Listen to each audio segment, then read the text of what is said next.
So, chapter 14 of your book talks about how women healers and men healers, they operate hundreds of years ago, before medical discipline was being made legit. And for some reason, when medical was being made legit as a discipline, as a profession, the stuff that's being done by male healers, they are more likely to be recognized than the things being done by female healers. That's what chapter 14 of your book was arguing. Even though maybe both of them, male and female healers, they did equally important stuff. And female healers, maybe they did quite a bit to help deliver babies and stuff. Those are important things, even though infant mortality was high during that time. But for some reason, when the profession was being recognized in 1760s, the things male healers did are more or were more likely to be recognized. And it progresses until today. That's what we see today, even though things are more equal nowadays.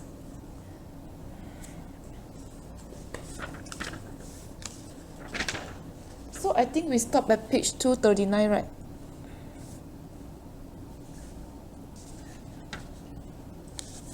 So have you heard of the grandmother's hypothesis?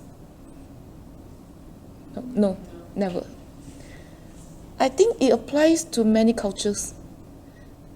In the Asian culture, once a woman reach menopause, stop menstruating, and society as a whole thinks that she should switch her role to become grandmas. She should now focus her attention to take care of grandkids.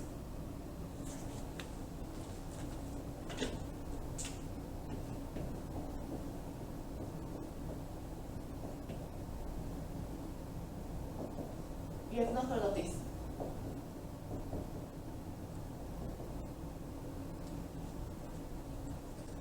So do you have the grandmother's hypothesis in American society?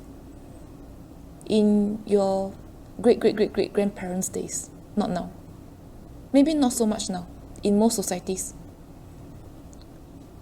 Did the hypothesis exist in America? I think like the older women get, the more apt they're like supposed to be grandmothers, but that's all on their children, so they really have zero control over it. Today or previously? I think today for sure, Today. But probably. Well, because like my mom will joke around, like granted I have an older sister and older brothers, and they don't talk. But she's like, I want grandchildren and blah blah blah. Our mom, yeah. Yeah, it's not in their control at all. Their grandparents. Yeah, maybe these days, parents, I mean not parents, adults, don't want to have kids. They have other obligations, other conflicting demands. And maybe because of that, these hypotheses may not be as relevant like what you say. Maybe their adult children don't want to have kids. So even if they desire to be grandma, grandmas, it's not going to happen. And society cannot expect them to change roles. After they reach the end of their reproduction cycle, they stop menstruating, they hit the menopause age. But in those societies, in many societies, including the Asian societies, maybe in the American societies too, in the European societies, works have been published in the European societies, not Asia. Because Industrial Revolution happens in Europe first, so they are more advanced. So they have published works way before us. And there have been some early research done. In those European countries hundreds of years ago, people do expect, quote unquote, women, when they are at their end of the reproduction age, when they hit menopause, when they stop menstruating, they expect these women to switch roles, to focus their energies on taking care of grandkids. So that's the grandmother's hypothesis. So on page 240, it talks about the cultural belief of gender. So grandmother's hypothesis is one cultural belief of gender. And sometimes with medical technologies, advancement in science and technology, sometimes those technologies can change the cultural belief of gender. So, how do society view short men? If a man is short, how do American society view men who are short? I think that a lot of times they're compared to whoever they're with. Like, Mm-hmm. I feel like they're more, like, not made fun of, but like if they were with like a really tall woman, they don't look like It would be awkward. Like everyone's like in shock that they were there. yeah. So there may be some expectations on men in terms of height in Like, they have your to be society. taller than the female. Yeah. In your society. Yeah. So they will be compared more likely than women. So how do your society view short women?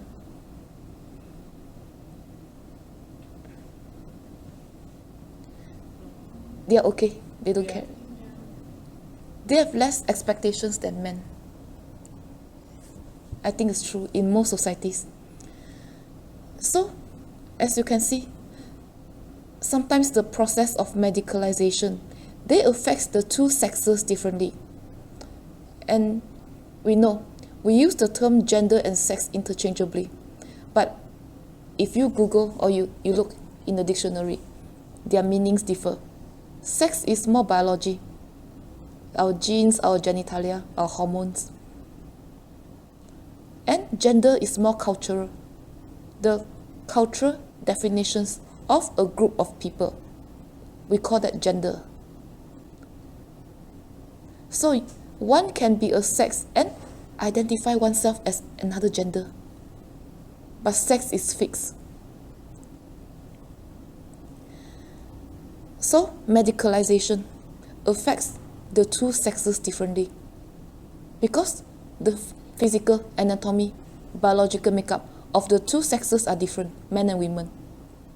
So women, maybe they go through puberty and that process is medicalized. And after that, women go through childbirth. Wow. From the beginning to the end of the childbirth process, the whole process is almost medicalized, as you can see. Even though prenatal care may not be required, it's not illegal if women don't go to prenatal care. If they cannot afford or due to other reasons, it's not illegal in your country and in most countries. But I think women are almost quote-unquote expected to go for prenatal care at least 3 times. 3 times is the normal one, or at least once, even though it's not illegal not to go. So this is an example of the medicalization that affects only women. Men don't give birth. And menopause. If you go to the internet, you go to your TV, there are so many commercials that claim that they can delay menopause. They can alleviate the symptoms of menopause. They can eliminate menopause right away. All kinds of drugs and stuff. So this is another way how the process of medicalization affects only women in these 3 aspects. And men, it seems that the process of medicalization does not affect men that much. Maybe only in one aspect if they are short, like what you told me. There are some expectations on men in terms of height, not so much on women, like what we just discussed. So maybe a short man in these days, they may be quote-unquote pressure, maybe to go through some treatment, to take some pills, to do some muscle stretching exercises, to play more sports, to make them taller. And I don't know about those days. Before the height for men is being medicalized, I'm sure primitive societies, traditional societies, in most countries, maybe they quote-unquote pressure men to be of a certain height. And I cannot find it when I try to consult Dr. Google.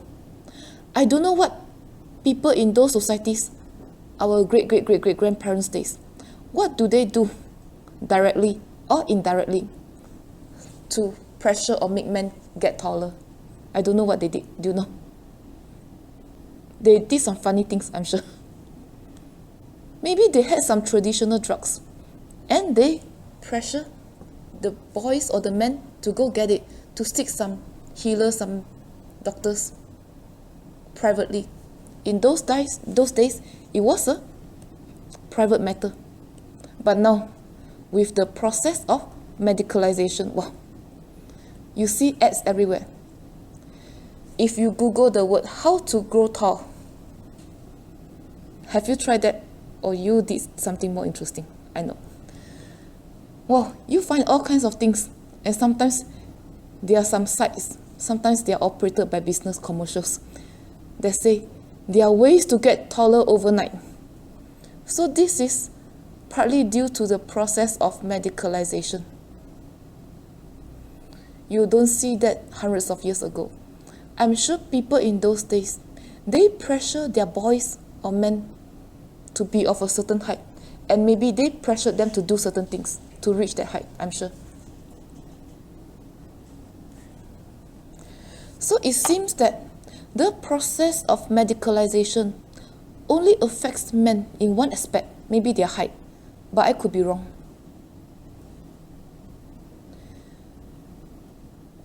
Are men required to go for prostate checks every now and then when they hit the 4th decade or certain age?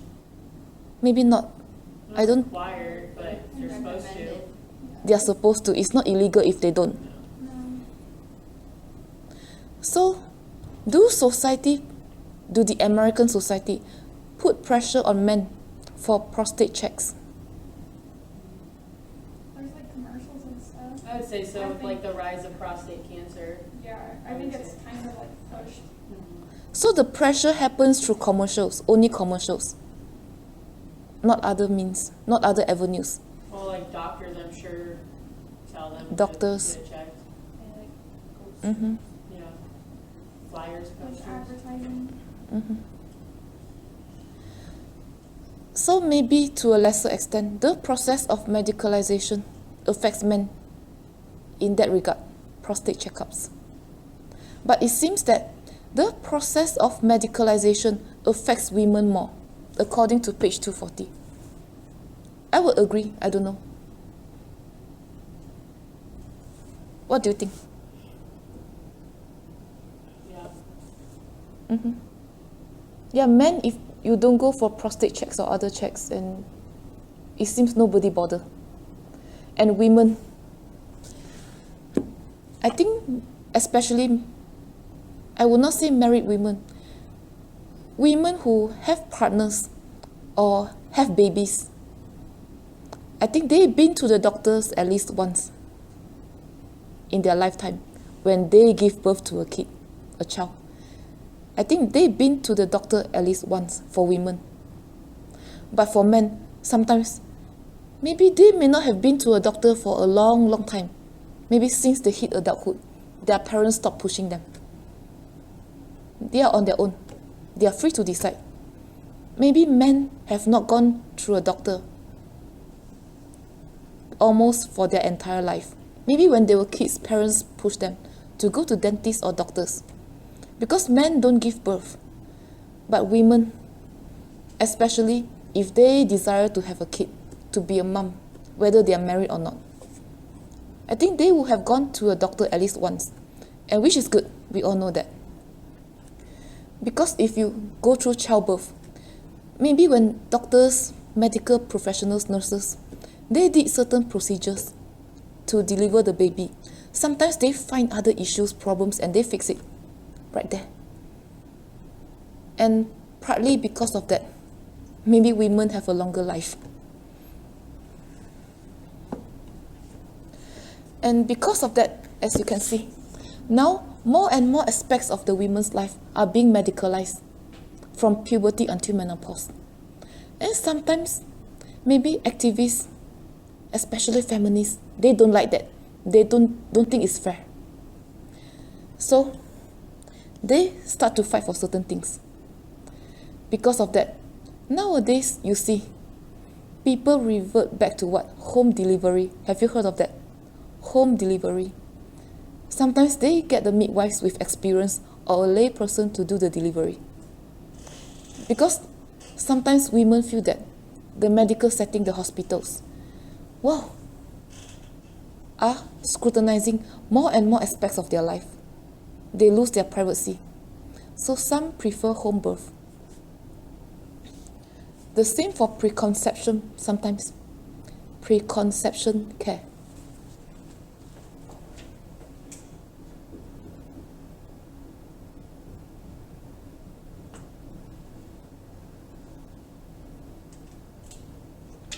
Have you heard of this word? Sometimes your high school, they have maybe, I think certain pills in certain, maybe the nurse's office or something, to prevent STDs or pregnancy, or condoms in certain places. So those are 3 aspects of preconception care. They want to prevent maybe premarital pregnancy because maybe they think teenagers may not be able to take care of the kid. They are too young. They are not financially independent. And maybe sometimes they have certain classes, workshops, then that they make students obligated, quote unquote, to take them, whether they like it or not, to make students aware. So as you can see, it seems that even for preconception care, a woman's life, maybe a teenage girl's life, is under more scrutiny than a guy's life. Maybe guys, it's only the condoms, nothing else. And sometimes women, wow, the nurses give them all kinds of advice, all kinds of things to help them prevent all these things. And the C-section is pretty common in this country, C-section, and in other countries as well. So C-section is another aspect of the process of medicalization. In our ancestors' generation, people tend to rely on natural birth. Nowadays, sometimes doctors do C-sections. Why do they do C-sections? If you Google C-sections, there are a lot of complications. Sometimes it hurts more than natural birth. You know that. So why doctors still do that? Sometimes it's not good for the woman, the mom. Or sometimes there's complications with the baby, like the way it's facing or anything like that. So who is the focus in C-section, the mom or the baby? Fetus. Who is the focus in a C-section, the fetus or the mom? The fetus. The fetus. Is that fair to a woman? Sometimes not quite. It's up to argument interpretation, whether it's fair to the mom. It seems that the mom is not the main focus when doctors decide to perform a C-section. And because of that, sometimes activists and feminists, they talk about C-sections again. So all these things used to be private matters, maybe a normal part of a woman's life. Puberty, childbirth, menopause. Now, it has become publicized. Not only publicized, but politicized. People argue, debate about them. They took them to the public spheres, whether the woman like it or not. So medicalization applies more to women than men. Because of that, sometimes people have alternative birth centers. Page 241 of your book. So there's a reverse when people don't like, when they see that all these things are happening. Wow, women increasingly lose their privacy. And they start to have home birth and alternative birth centers.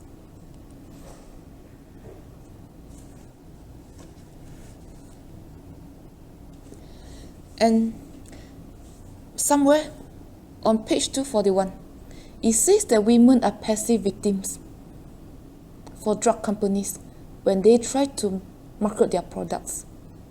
Sometimes, like what you all say, maybe men are under certain societal expectations to be taller, or at least to be average, of average height. Maybe the same goes for women.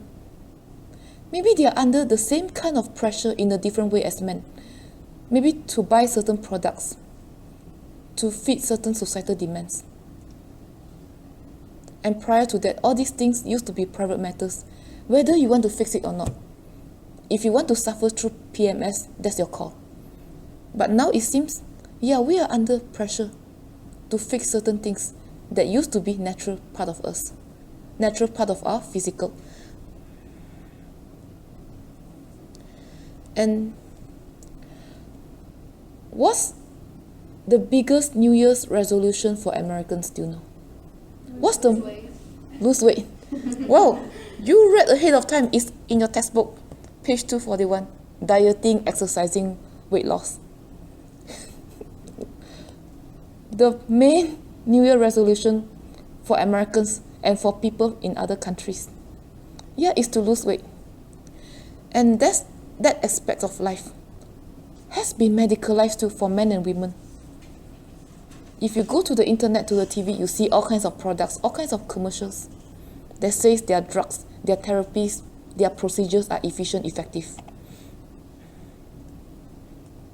And because of that, it seems that women, or sometimes men, they are forced to discipline themselves. Your book uses the word discipline. Yeah. To deal with all these things, menopause, childbirth, PMS, height problems, short stature.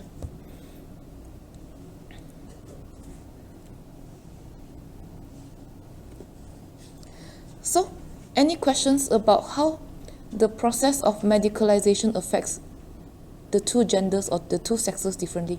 Any question? You have a sub-questions in your midterm, so make sure you understand.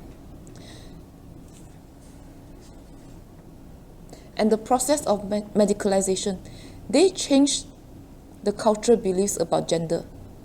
They almost abolish the grandmother's hypothesis. And the last part of page 241. Now, maybe scholars, researchers, practitioners,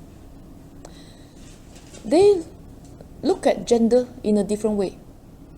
When they talk about gender inequality, previously, decades ago, they just look at gender per se. They compare women to men and see how things are different between women and men to identify the disparities between the two sexes. Now, they start to accept that different dimensions of inequality interacts and intersects, and this can lead to health implications, or this can affect access to healthcare. Race, class, wealth, gender, you name it, or age. All forms of inequality can interact and intersect to affect access to healthcare and health statuses in general.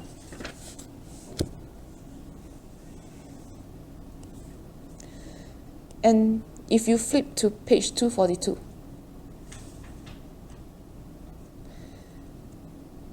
this explains why sometimes the feminists, they are not always successful when they protest on certain things.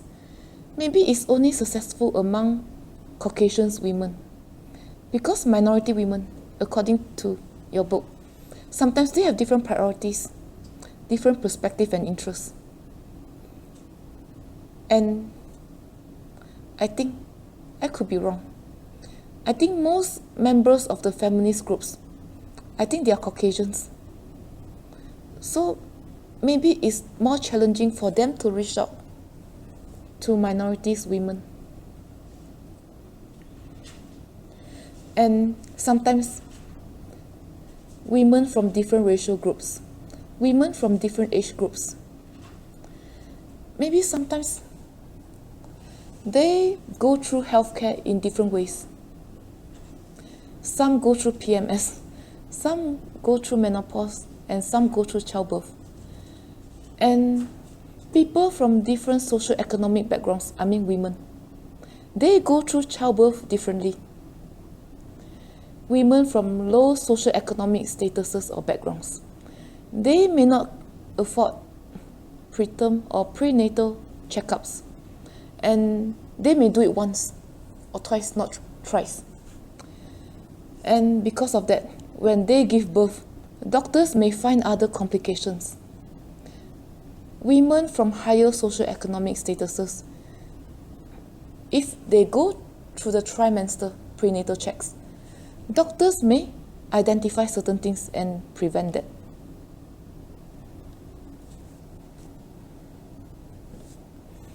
And the same for menopause. Sometimes all these drugs, all these procedures, they may or may not be covered by insurance, and they may or may not be cheap. So, not all women from all racial backgrounds, all socioeconomic backgrounds can afford those. So, the process of medicalization affects women differently based on their racial groups, their age groups, their wealth, and so on and so forth, their educational level, their health literacy.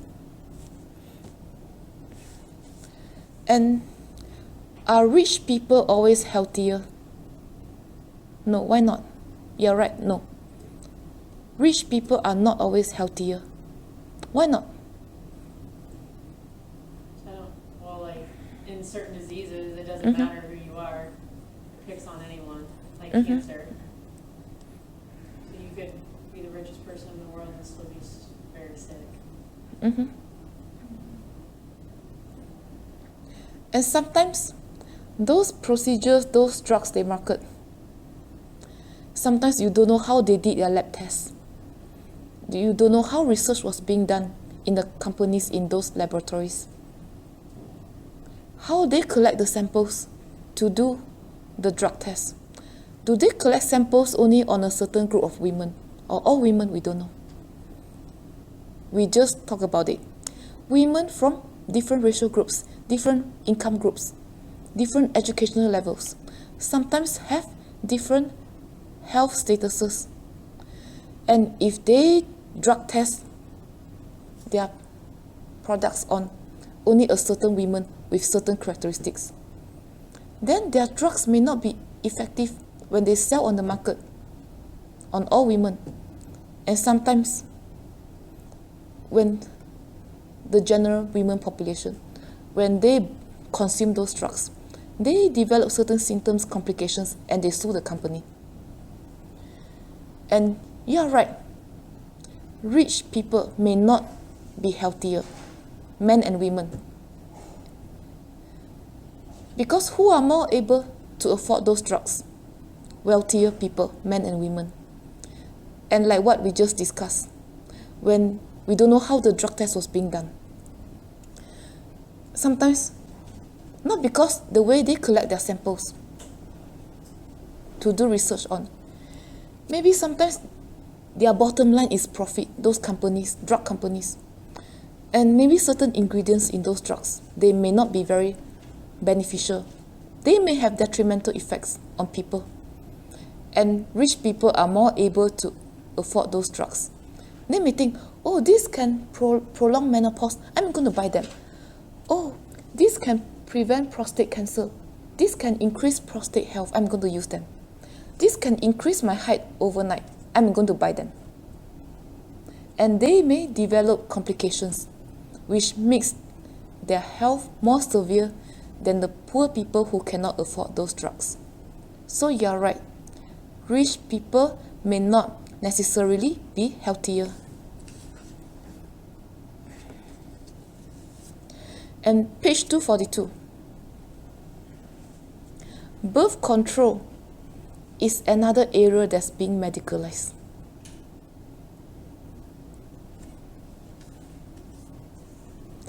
So do you know what people use birth control pills for? They use it for many reasons. Am I right?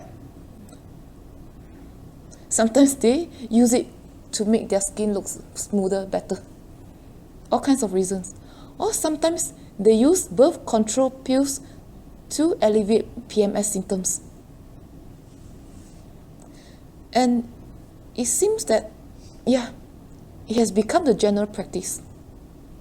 So women, maybe they see how people around them, that's what they do. And they are going to follow suit. So before we know it, birth control has become another area of medicalization.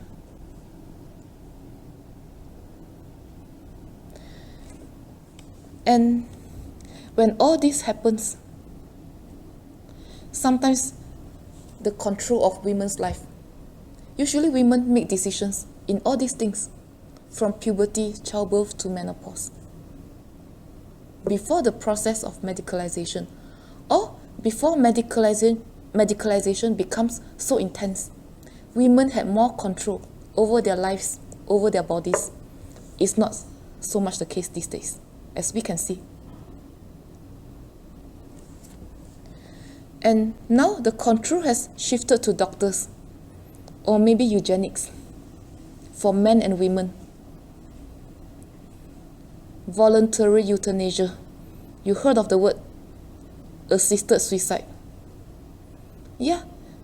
These two procedures takes control from the individual to the physicians or to the other top-notch persons in the medical committee. So what are your thoughts about assisted suicide? Should we do that to people? Why yes? Yeah. Yeah. Like, honestly, quality of life. Mm-hmm. Plays a big role.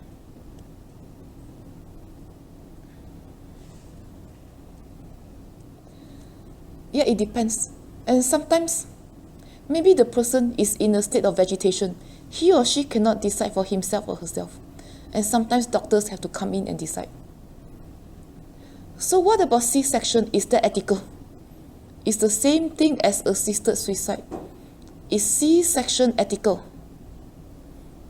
It focuses on the fetus and less on the mom. We all know that. Is that ethical? Maybe the fetus is safe, but it can cause a lot of complications on the mom later on. I'm sure we heard of stories when we compare women who had C-sections and women who had natural birth. Sometimes women who had natural birth, they can walk after childbirth. They can get out of their bed if they're healthy, if the process went smoothly. Sometimes they can get out of the bed and walk. But not so much for women who had C-section. They are more likely to be in pain, am I right? So is that fair to the mom? Is that ethical? I don't know. But with procedures too, like you also have the right to refuse.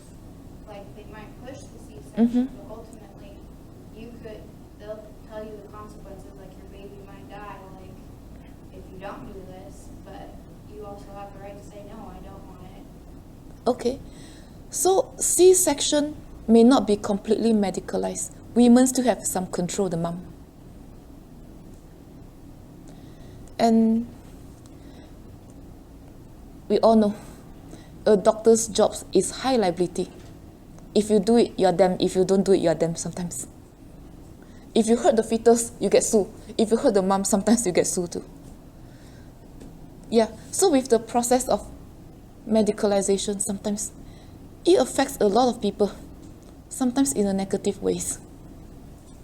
Not only C-section, other high technology medicine, top part of page 243, your CT scans, your MRIs, your knee replacement, your bodily imaging systems. Sometimes, doctors have to decide. They weigh the pros and cons, the liabilities, when they want to decide whether they want to do it on the person or not. And like what we just said, the process of medicalization affects people from different socio-economic groups differently. And sometimes all these dimensions of inequality interacts and intersects. So, according to page 242 and 243 of your book, maybe women who are more educated, who have higher incomes, who are from a certain racial groups,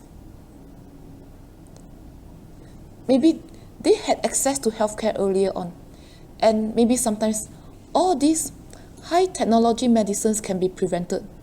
Sometimes we know all these high-tech medicines, they are not cheap, and insurance may not defray all the costs.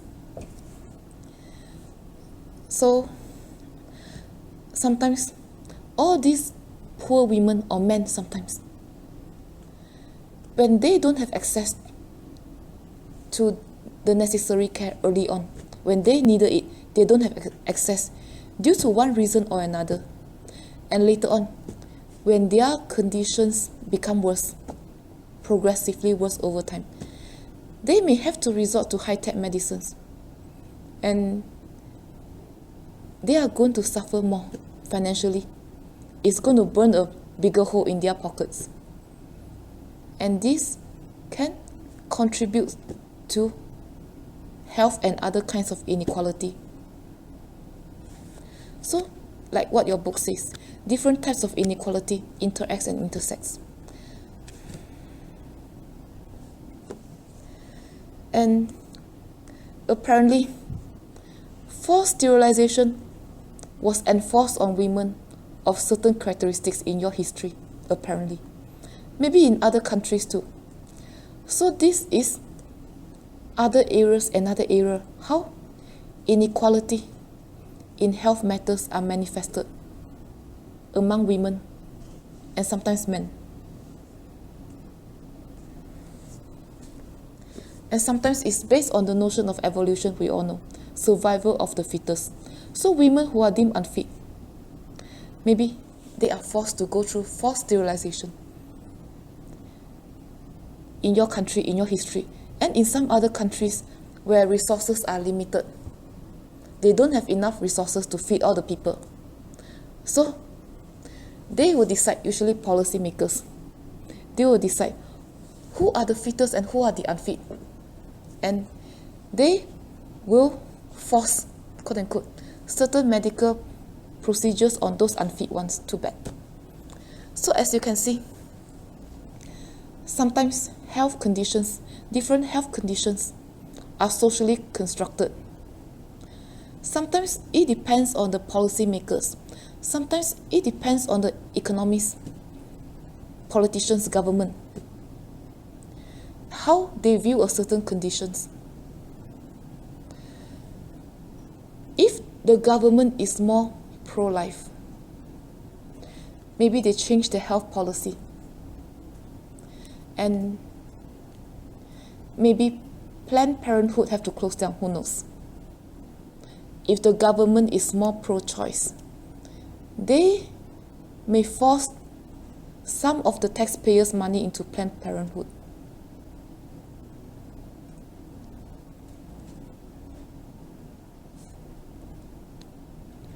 So all these things are symbolic.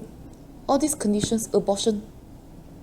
It depends on whether the general public or the ruling party, whether they are pro-life or pro-choice, and they are going to implement certain policies. And if you Google, there are some people posting on the internet saying that eventually Obamacare may lead to the close down of Planned Parenthood. I went to the website of Planned Parenthood. I cannot find anything. I mean, I found, if you want to be volunteers, yeah, how do you go about that?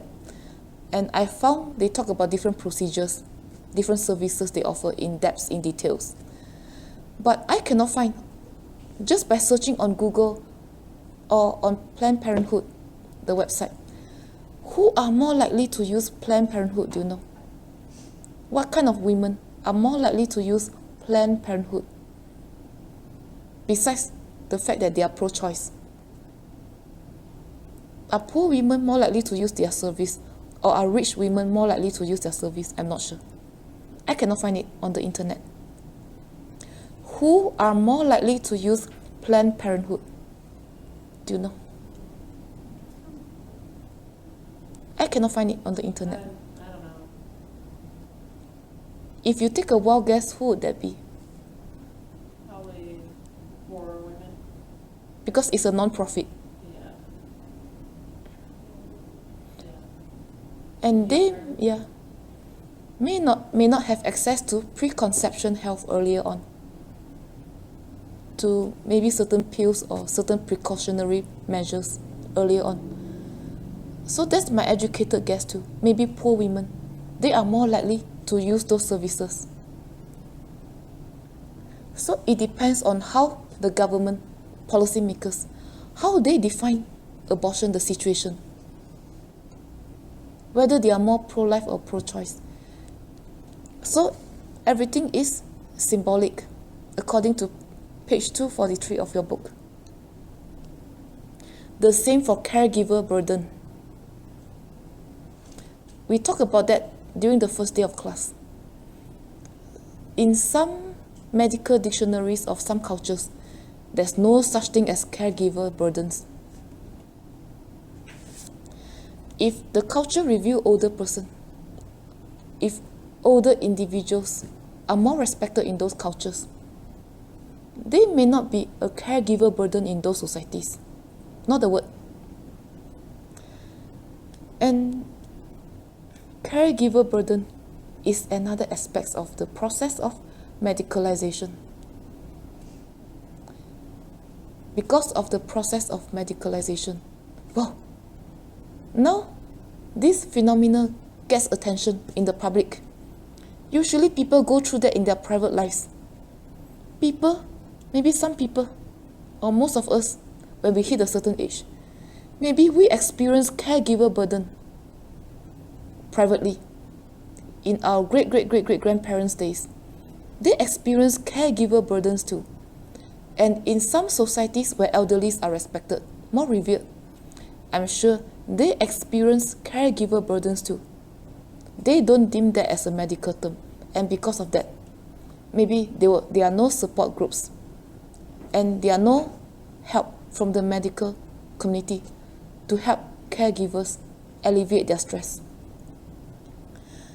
And sometimes, in some societies, they argue, caregiver burden, like what's stated on your book, it focuses on the caregiver. That's why it's called caregiver burden. It doesn't focus on the sick person. So sometimes it may not be very fair to the sick person. So as you can see, all these things are politicized. Too bad. And another example not in your book, drug addiction.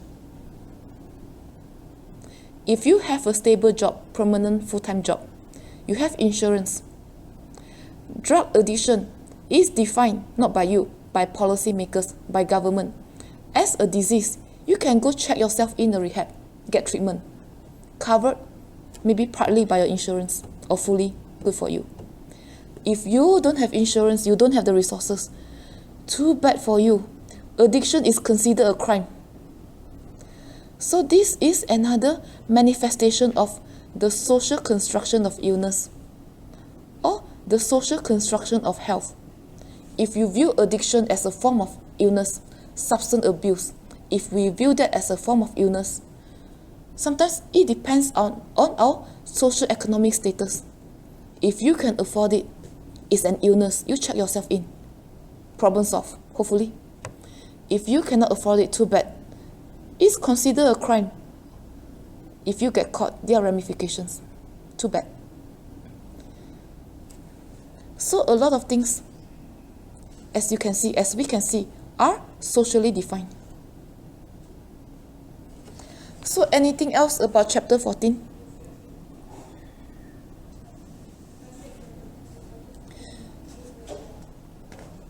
So because of the process of medicalization, all these things becomes what? Contested issues, politicized.